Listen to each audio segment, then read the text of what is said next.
Sa paghahain ng warrant of arrest, arestado ang isang 22 anyos na lalaki na tinaguriang top 1 most wanted ng probinsya ng La Union na may kasong statutory rape sa mga tauhan ng Santo Tomas PNP.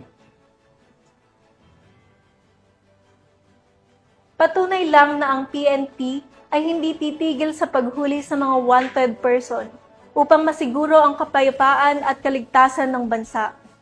Police Corporal Mark Anthony Pico, ibalita mo. Ito, mga tauhan ng Santo Tomas Municipal Police Station ang isang 22 taong gulang na lalaki na tinaguriang top 1 most wanted person sa probinsya ng La Union noong September 29, 2025. Ang operasyon ay sinagawa sa bisa ng warrant of arrest para sa kasong statutory rape na inilabas ng RTC 1st Judicial Region, Branch 32, Agoo, La Union, nang walang inirekomendang piyansa. Kasalukuyang nasa kustodiya ng Santo Tomas MPS ang sospek para sa kaukulang dokumentasyon at disposisyon bago ito tuluyang iharap sa korte.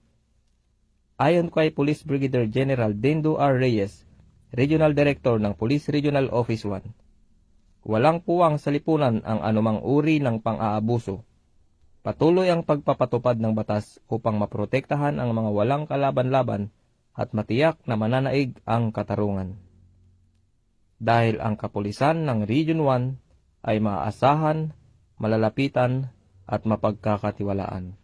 Mula dito sa Ilocos Region, ako ang inyong PNN correspondent, Police Corporal Mark Anthony Pico, alagad ng batas, tagataguyod ng Balitang Pulis.